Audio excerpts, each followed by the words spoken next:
देखो बेटा, आज जो है रिलेशंस एंड फंक्शंस का ये पार्ट 4 है।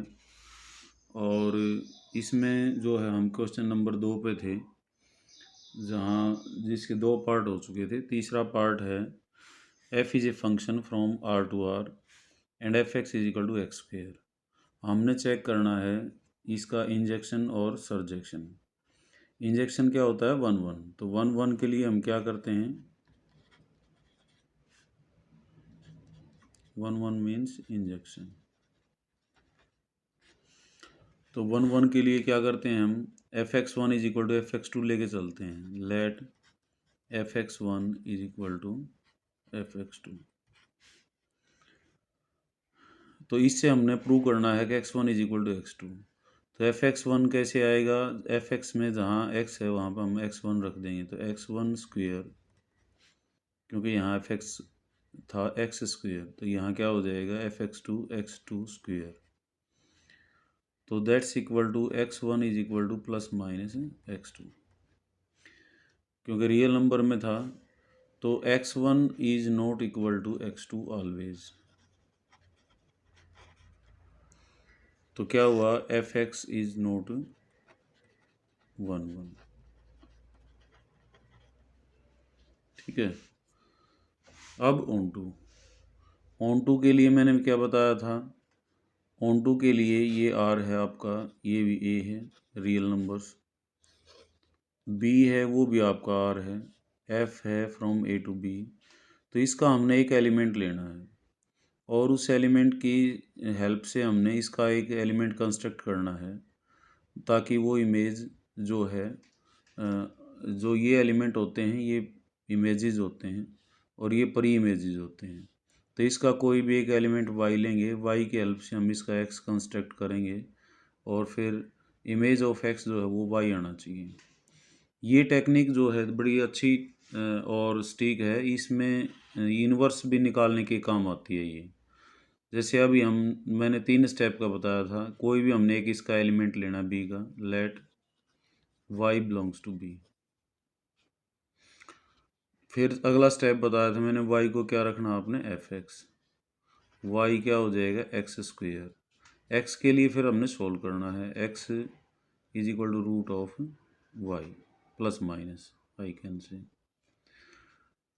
तो यहाँ पे ज़रूरी नहीं है कि root of y real number हो, क्योंकि y हमने रियल नंबर से लिया था। y नेगेटिव भी हो सकता है। मान लेते हैं -3 है, और रूट ऑफ y यानी कि रूट ऑफ -3 जो है वो क्या होगा? That's not a real. तो ये जो x आपका आया है, that does not belongs to r always, so that's not onto. तो f(x) क्या क्या है? नॉट 1 1, 1 1 भी नहीं है, एंड नॉट ऑन टू भी नहीं है। नेक्स्ट, अब नेचुरल नंबर्स हैं। नेचुरल नंबर्स जो है क्या होते हैं बेटा? जैसे 1 2 3 4, इधर भी 1 2 3 4 5 6 7। और कैसे हैं? f(x) is equal to x4। 1 की पावर अगर मैं 1 रखूँ, यहाँ कुछ 1 2 रख के देख लिया और आइडिया आ जाता है उससे। 1 की पावर क्या हो जाएगी? 4, यानी कि 1। 1 का इमेज है 1। f(2), 2 का इमेज 2 की पावर 4 कितना हो जाएगा? 16। तो यहाँ इधर कहीं 16 होगा, तो 2 इज 16। तो आप बीच बीच में देखते जाओगे कि 2 3 4 ये अनमैप्ड रह गए। तो इनटू है, ये ऑन टू तो है ही नहीं। बाकी 1 1 के लिए हम देखेंगे। 1 1 के लिए 1 1 है, ये 1 का इमेज 1 है, 2 का 16 है, 3 का जो है 3 की पावर 4 हो जाएगा। तो वो 1 1 है। ये वेन डायग्राम से है, लेकिन एनालिटिकली कैसे करेंगे 1 1 के लिए? उसी तरह से f(x1) is equal to f(x2). तो x1 की power 4 is equal to x2 की पावर 4। तो x1 is equal to x2। यहाँ पर माइनस का कोई खेल नहीं है, क्योंकि हम n से n पे हैं, सारे पॉजिटिव नंबर्स हैं। तो x1 is equal to x2, that is f(x) is 1 1। Not onto. क्यों? हम दोनों तरीके से प्रूव कर सकते हैं, यहाँ एग्जांपल भी दे सकते हैं। लेट ऑन टू के लिए क्या करना है तुमने, y बिलोंग्स टू b, ये b है आपका, ये n के बराबर है, और ये a है, ये भी आपका n के बराबर है। y बिलोंग्स टू b, फिर मैंने बताया था y को क्या रखना आपने, fx, फिर fx की वैल्यू रख दो x4, और x के लिए सोल्व कर लो, x is equal to y की पावर 1/4। अब x कहाँ पे है, a में, और y की पावर 1/4 ये देखें हम, ये क्या वास्तव में a में होगा या नहीं होगा। तो आप यहाँ देखेंगे y की पावर 1/4, y अगर नेचुरल, y हमारे पास नेचुरल नंबर था,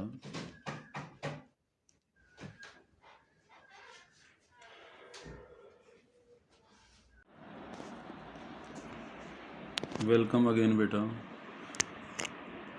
कल वीडियो बना रहा था मैं आपकी इसी एक्सरसाइज की, तो एक दो क्वेश्चन हुए थे, फिर कोई ज़रूरी काम हो गया, तो आई एम वेरी सॉरी कि कल पूरा नहीं हो पाया। तो अब देखते हैं क्वेश्चन नंबर जो है सेकंड का हमारे पास जो है 5th क्वेश्चन है, f from z to z, integer से इंटीजर्स के ऊपर है, और fx is equal to x cube. तो पहले हम इसको 1 के लिए चेक करें।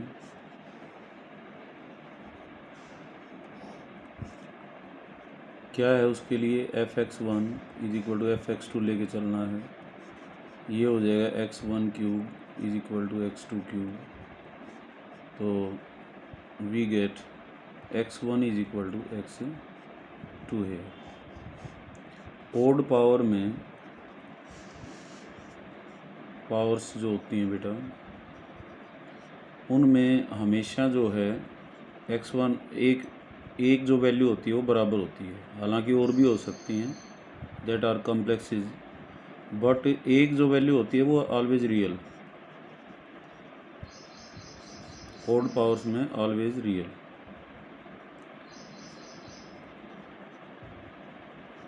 वन वैल्यू, जैसे क्यूब रूट ऑफ यूनिटी है +1 में हमने पढ़े थे, 1 होता है, ओमेगा होता है और ओमेगा स्क्वायर होता है, तो एक तो हमेशा रियल होता है।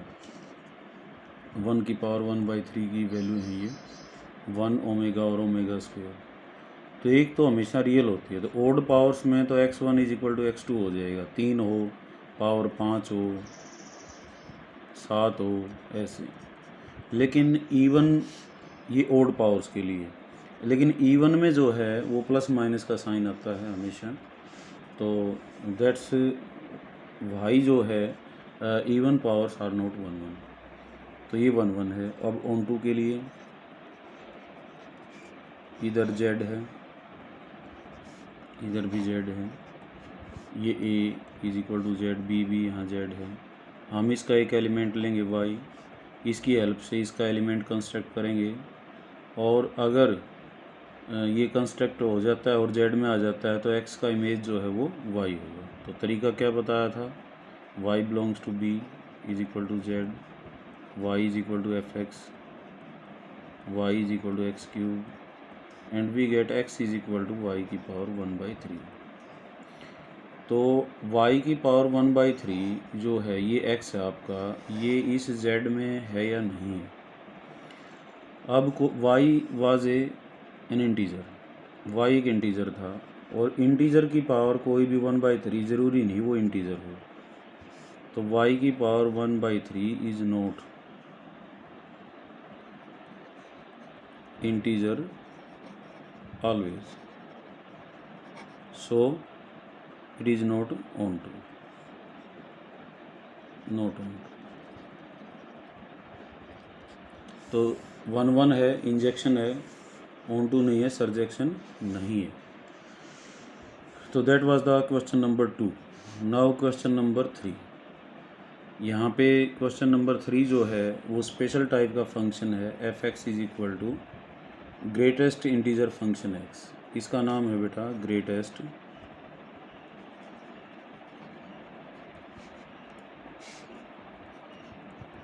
Integer function. इसको समझना ज़रूरी है पहले। मोड ऑफ एक्स जो है, sorry, greatest integer function of x क्या होता है इसकी समझने के लिए, जैसे 2.1 का हमने चेक करना है तो क्या आएगा, 2 आएगा। हमने ये देख लेना है ये x जो है वो किन इंटीजर्स के बीच लाई करता है। जैसे 2.1 2 और 3 के बीच में लाई करता है तो उससे पहले वाला इंटीजर आपने लेना है। 2.5 उसकी वैल्यू क्या होगी, 2.9999 समथिंग कुछ भी चलता रहे उसकी वैल्यू क्या आएगी, 2 ही आएगी। अब 3 होते ही जो है इसकी वैल्यू कितनी हो जाएगी, 3। नेगेटिव्स में जैसे -2.1 है, अब ये किसके बीच में लाई करता है, -2.1 जो है वो -2 और -3 के बीच में लाई करता है यहाँ से। तो उससे पहले वाला इंटीजर लेना है तो इसकी वैल्यू कितनी हो जाएगी, -3। -2.89 समथिंग इसकी भी वैल्यू कितनी आएगी, -3। और -3 होते ही जो है वो क्या हो जाएगी, -3। तो ये होता है ग्रेटेस्ट इंटीजर फंक्शन। तो ग्रेटेस्ट इंटीजर फंक्शन जो है f(x) जो है हमने वो 1 1 और ऑन 2 के लिए डिस्कस करना है।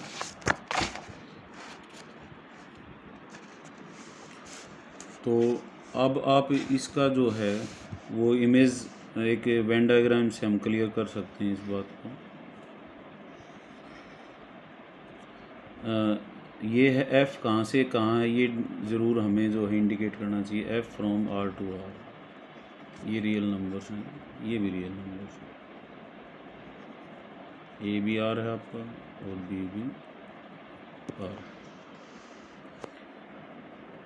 तो यहाँ पे हमारे पास रियल लाइन है, 0 है बीच में, 1.1 भी है, 1.2 भी है, 1.5 भी है, 2 भी है, आगे इधर -1.1 है, 0.1 और यहाँ पे भी 0.1 होगा, -0.2 है, 1.1 है, -1.1 और -1 भी है। इस तरह से सारे फ्रैक्शनल नंबर्स भी हैं, इंटीजर्स भी हैं, सभी हैं। तो ग्रेटेस्ट इंटीजर फंक्शन की जो मैपिंग है वो f(x) ये है, तो 0 का मैपिंग होगा 0, 0.1 का क्या होगा, 0, 1.1 का क्या होगा, 1, क्योंकि ये 1 और 2 के बीच में लाई है, 1.2 का भी 1, 1.5 का भी 1, 2 का 2, -0.1 किसके बीच में लाई करता है, 0 और -1 के बीच में, तो इसका होगा -1, 0 माइनस इसका भी क्या होगा। तो ये कैसा नज़र आ रहा है, many elements have single image, तो ये मैनी 1 है।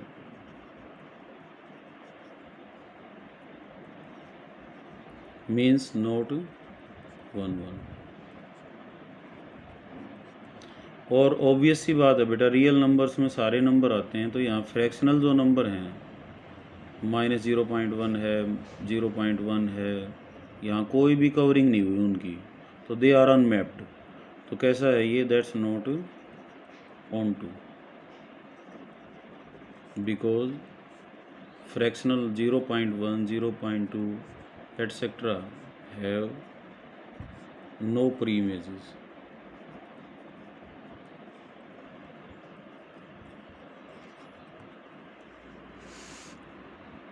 तो नाइदर 1 1 नॉर ऑन 2, इसका कंक्लूजन है नाइदर 1 1 नॉर ऑन 2। कोई भी बात समझ ना आए तो वीडियो में इसलिए डाल रहा हूँ, वीडियो को आप बार बार देख सकते हैं और कोई भी बात समझ में ना आए तो पूछ सकते हैं। तो नाम तो इसका है ग्रेटेस्ट इंटीजर फंक्शन, लेकिन हमने लेना होता है पहले वाला इंटीजर। ध्यान रहे, बस कोई भी नंबर है उसको ये डिसाइड कर लो किन इंटीजर्स के बीच में है, पहले वाला इंटीजर उसका आंसर होता है। 2.1 है जैसे, उसका क्या हो जाएगा, 2, 2.5 का 2, ऐसे 2.99 ये भी 2 और 3 के बीच में है तो 2 आंसर रहेगा, 3 होते 3 हो जाएगा। ऐसे ही नेगेटिव्स में -2.1 है तो इसका क्या होगा, -3, क्योंकि -2.1 किसी बीच लाई करता है, -3 और -2 के बीच में। 4th क्वेश्चन, इसका एनालॉग है और f from R to R है। इसको हम नेक्स्ट पेज पे देखते हैं।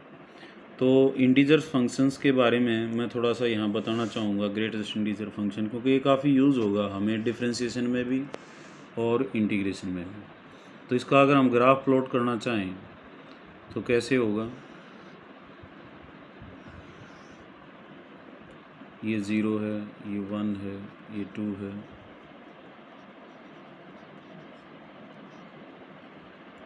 इधर 1,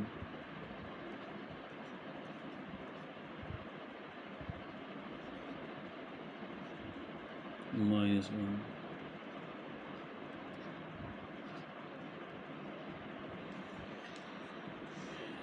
तो यहाँ पे हम ये देखेंगे, टेबल बनाए हम x greatest integer function of x, तो 0 का 0, 0.1 का 0, 0.9 का भी 0, 1 का 1। तो तुम देखोगे यहाँ 0 पे 0, ये 0 1 पे आते ही क्या हो जाएगा 1, तो इसका ग्राफ रहेगा ये। 1.1 का भी 1, 1.2, 2 का क्या हो जाएगा 2, तो ये ऐसे ग्राफ आएंगे इसके स्टेप्स से।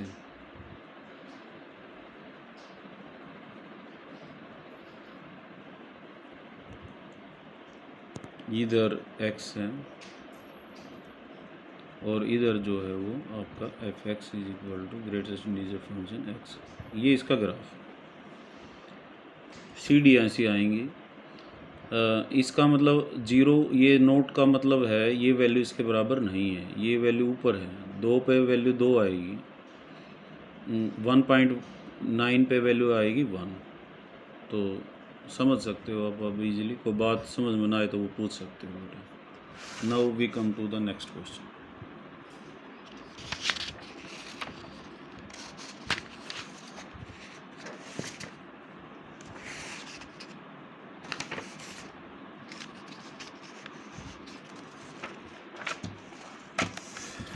तो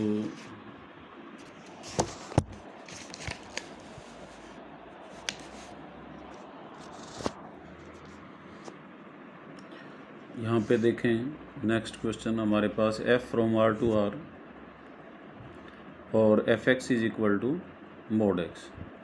तो सेम वही है बेटा, 1 1 के लिए ग्राफ सा बना लो इसका भी। ये इधर R है, वेन डायग्राम, और ये भी R है, A की जगह भी R है आपका, B की जगह भी R है।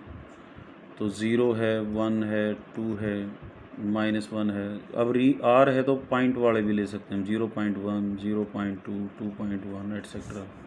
इधर भी ऐसे ही नंबर्स हैं, क्योंकि रियल नंबर्स की एक लाइन होती है जिस पे हम उनको रिप्रेजेंट कर सकते हैं, और वो सारे नंबर होते हैं जो आज तक आपने पढ़े हैं 10वीं तक, सारे के सारे नंबर्स वो रियल नंबर्स थे। फ्रैक्शनल हो, मिक्स्ड फ्रैक्शन, सब कुछ वेरी डेंस, जहाँ पॉइंट रख दें कोई ना कोई नंबर आएगा रियल लाइन पे। तो अब मोड का मतलब क्या होता है, मॉडुलस को हम डिफ़ाइन करेंगे यहाँ पे। अब तक आपने यही पढ़ा होगा कि मोड ऑफ -2 लिख दिया, mod of 2 is equal to 2 लिख दिया। लेकिन actual definition mod of x की क्या होती है बेटा, mod of x is equal to x if x is greater than और equal to 0 and equal to -x if x is less than 0। तो ये नेगेटिव है तो कहता है एक बार फिर नेगेटिव कर दो, तो मोड ऑफ -2 जो है वो हम 2 लिख देते हैं, लेकिन सही तरीका होता है उसको फिर एक बार नेगेटिव कर दें, तब ये तरीका ये होता है बस। और ये डिफरेंशिएशन और इंटीग्रेशन दोनों में बहुत यूज़ होगा, तो इसको कंसेप्ट को समझना बहुत ज़रूरी है। मॉडुलस फंक्शन को, इसको मॉडुलस फंक्शन बोलते हैं।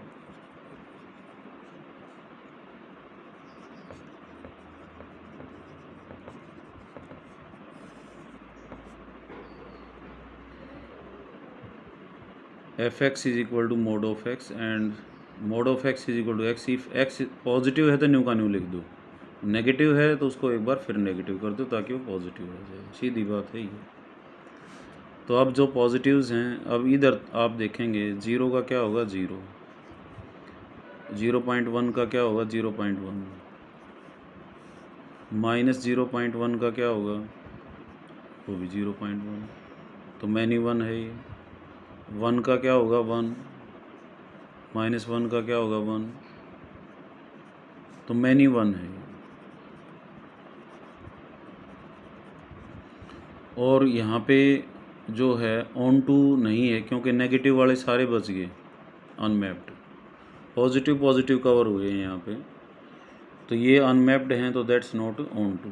तो 1 1 के लिए हम इसको ऐसे भी कर सकते हैं, f(x1) is equal to f(x2), तो mod of x1 is equal to mod of x2, तो x1 is equal to plus minus x2, तो x1 is not equal to x2 always, तो that is not 1 1। Onto के लिए क्योंकि negatives का पर image है ही नहीं, तो -1 -2 etcetera will not have preimages, that's not onto. Next question जो 5th आपका, ये जैसे ब्रांच वाला है, इसमें कहता है f from R to R है, ये भी R है, A B और B, आपका डोमेन भी R है और कोडोमेन भी R है। तो इसमें तो 1 है, 0 है और -1 है। x देखो रियल नंबर है हमारे पास, रियल लाइन, और तो इसमें या तो पॉजिटिव नंबर है या नेगेटिव हैं बस, और 0 है। 0 is neither negative nor positive. तो पॉजिटिव का जो इमेज है वो 1 है, 1.1, सब का इमेज 1 है, तो मैनी 1 हुआ है, 0 का 0। जितने भी नेगेटिव्स हैं, -2 है, -3 है, -2.1 है, सब का इमेज क्या है -1। तो many 1 function from Venn diagram जो है इट्स क्लियर, ये लिख सकते हैं हम, from Venn diagram it's clear that f(x) is many 1, also not on to। Cover कौन कौन हुए हैं इसके रेंज में, क्या क्या है रेंज में, तो -1 है, 0 है और 1 है बस, और ये पूरा R है, कोडोमेन आपका पूरा R है, तो बाकी 2 है, -2 है, 3 है, -3 है, -2.1 है, जितने फ्रैक्शनल कोई uncovered, that's not have preimages because -2.1, -2, 2, 3 etcetera have no preimages.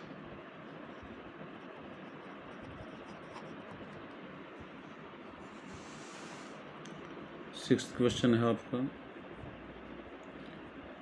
तो f को हमने 1 1 दिखाना है, ये रोस्टर फॉर्म में दिया हुआ है, रोस्टर फॉर्म में ऐसी होती है, पहले वाले जो एलिमेंट्स हैं ऑर्डर पेयर में जो पहले पे हैं, जैसे 1 है, 2 है, 3 है, ये किस में जाएंगे डोमेन में, 4 5 6 किस में जाएंगे आपके कोडोमेन में।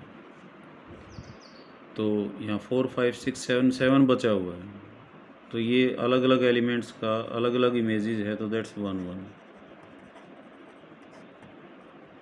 Clear from Venn diagram.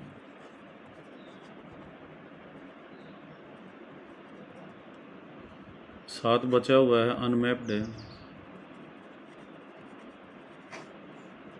No pre images,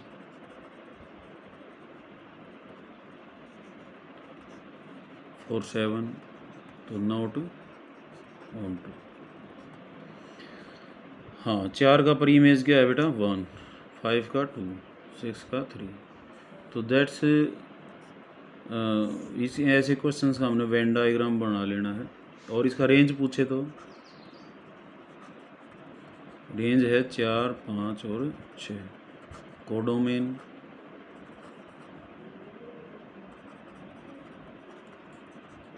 4, 5, 6 और 7, पूरा B जो है वो कोडोमेन होता है। Domain that is 1, 2 and 3।